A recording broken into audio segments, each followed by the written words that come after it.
Dalam kerinduan yang mendalam, mereka menanti kepulangan penuh rahmat orang yang tersayang.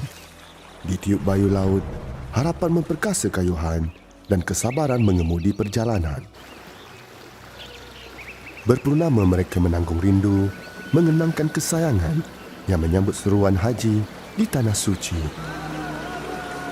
Seluruh bandar bersedia menyambut kepulangan yang penuh kesucian sebagai tanda penghormatan kepada mereka dari Allah, Tuhan sekalian alam.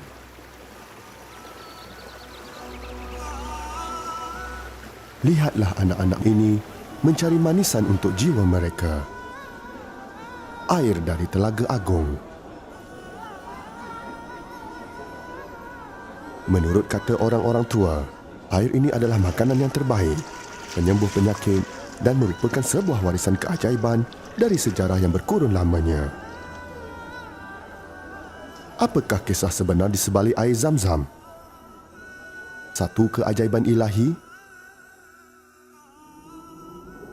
Ianya adalah satu pengurniaan nikmat yang cukup hebat, berlatar belakangkan dunia dan syurga. Terjadinya ia di kawasan gurun yang tandus, di lembah yang tiada tumbuh-tumbuhan.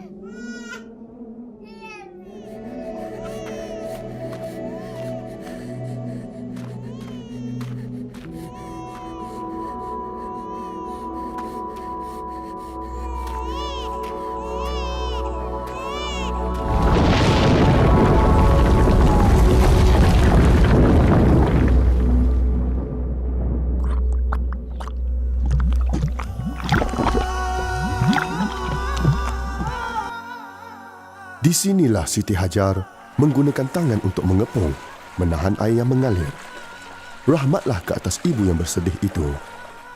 Jika beliau membiarkan air Zam-Zam itu, nescaya ia menjadi satu aliran yang banyak.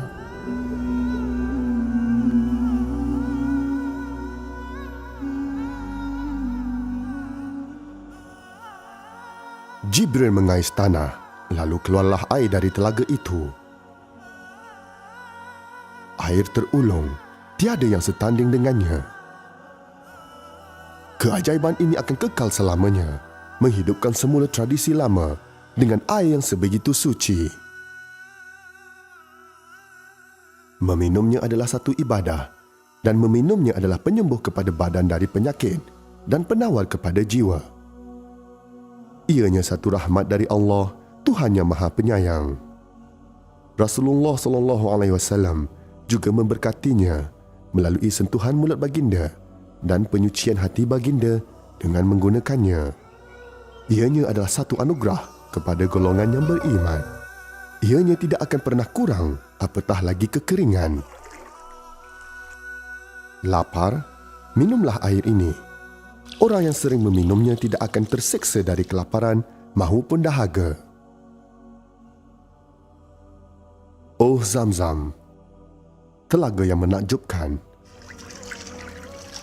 Satu keajaiban, kekal dan abadi.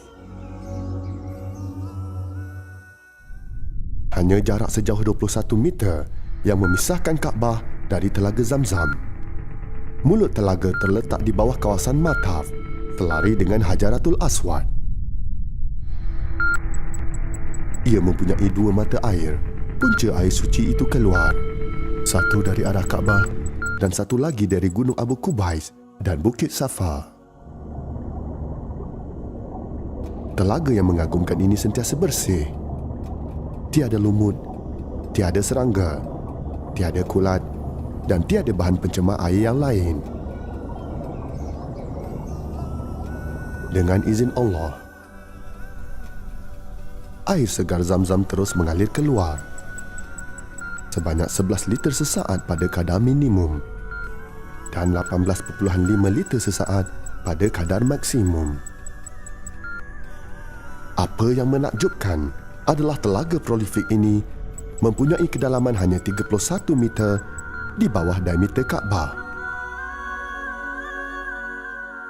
Perjalanan air penuh berkat ini bermula dengan mengepam air dari telaga menggunakan dua pam air yang besar berfungsi secara bergilir-gilir selama 24 jam sehari. Selepas itu, air yang dipam akan dipindahkan ke projek air Zamzam Raja Abdullah bin Abdul Aziz di Kudai melalui talian paip khusus untuk mengekalkan ciri-ciri uniknya. Air sejenis kristal dalam perjalanan. Datanglah wahai pencari, jangan bertangguh lagi. Bagi Masjid Nabawi, air Zamzam dibawa ke sana di dalam tangki dengan spesifikasi standard. Penutup dan injapnya ditutup dengan ketat bagi memelihara air ini dari elemen luaran. Tiada siapa yang boleh membukanya melainkan petugas khas di Masjid Rasulullah SAW ini. Biasanya 150,000 liter air dibawa setiap hari. Tetapi angka ini meningkat sehingga 400,000 liter sehari semasa musim haji.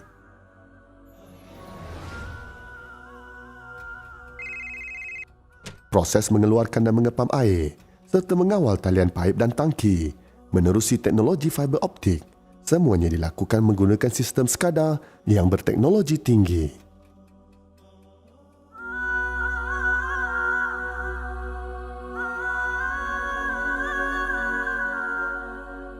Air berkat ini disediakan dalam bekas steril, berjumlah sehingga 40,000 bekas di dua masjid suci ini. Diedarkan dengan teliti di tempat minum dan laman dalam.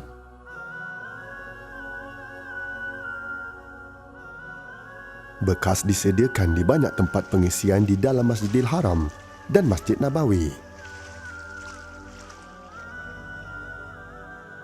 Dan kemudian dipindahkan ke dalam dan ke persekitaran dua masjid ini dengan menggunakan kenderaan elektrik. Untuk kemudahan ramai, pengunjung boleh minum air yang sejuk atau sebaliknya. Dan atas sebab kebersihan, cawan plastik pakai buang disediakan. Kira-kira 2 juta cawan digunakan setiap hari.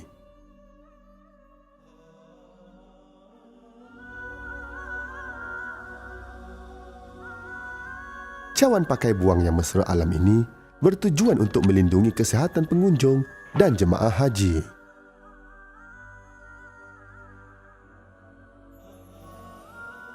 Langkah-langkah yang ditetapkan untuk membasuh dan pensterilan bekas secara berkala dilakukan dalam cara yang sangat profesional di stesen-stesen khas.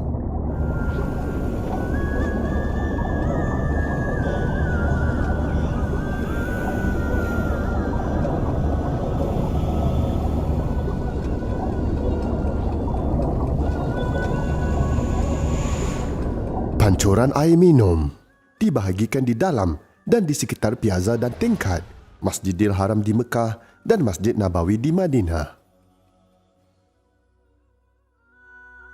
Tangki air sejuk tambahan disediakan semasa musim haji. Pancuran awam air Zamzam yang terletak di bahagian timur piazza Masjidil Haram ditetapkan untuk pengisian air bagi mereka yang di dalam perjalanan bagi mengurangkan kesesakan. Beg galas bekas air yang baharu diperkenalkan untuk menyediakan air di tempat yang sesak seperti mataf. Selain itu, Presiden Hal Ehwal dua Masjid Suci juga telah menyediakan air botol bertapis yang kecil untuk diedarkan di sekitar mataf kepada jemaah di saf hadapan untuk beribadah dan di sekitar kawasan makam. Air Zamzam yang diagihkan di sekitar Masjidil Haram dianggarkan sebanyak 700,000 liter sehari. Tetapi, angka ini meningkat sehingga 2 juta liter sehari semasa musim haji. Langkah-langkah ketat diikuti untuk mengesahkan air bebas dari bahan pencemar, kotoran dan bakteria.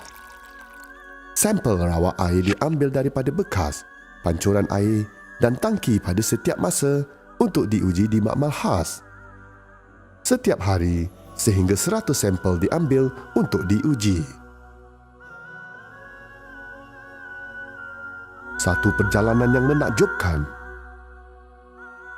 Satu soalan penting belum lagi ditanya mengenai loji yang mengendalikan projek hebat pengagihan air Zam-Zam.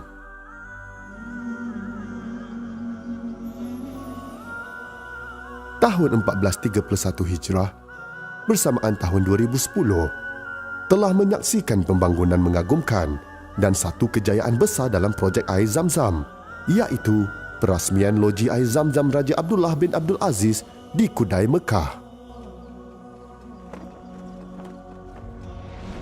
Dengan adanya loji tersebut, usaha keras yang sering digunakan sebelum ini dalam percubaan untuk mendapatkan akses ke air yang terbaik di muka bumi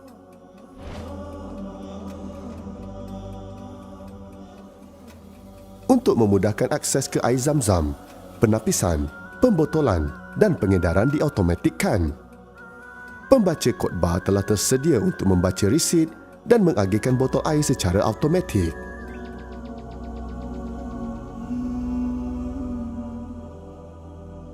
Dengan kejayaan projek yang hebat ini, sesungguhnya terserlah kebijaksanaan dan peranan kepimpinan kerajaan yang diketuai oleh baginda penjaga dua masjid suci, Raja Salman bin Abdul Aziz dan putera mahkota yang terus berusaha menyediakan semua kemudahan yang diperlukan dan sentiasa berusaha memanfaatkan teknologi terkini untuk mengekalkan air berkat Zam-Zam ini di dalam keadaan tulen tidak tercemar. Kejayaan ini tidak boleh dicapai tanpa usaha para pegawai dan pekerja dua masjid suci yang patut mendapat pujian dalam mendedikasikan hidup dan pengalaman mereka untuk menyediakan air ini kepada semua umat Islam di seluruh dunia.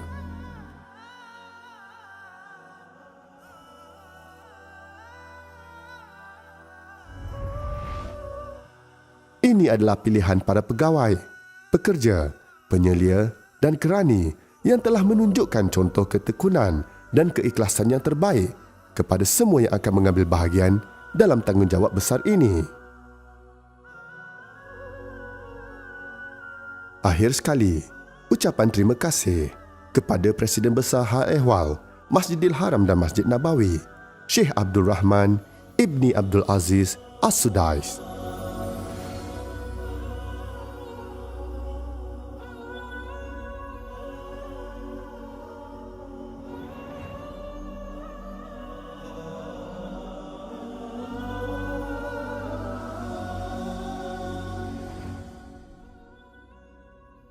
Rasulullah SAW bersabda mengenai Zam-Zam, sesungguhnya ia berkat, makanannya mengenyangkan.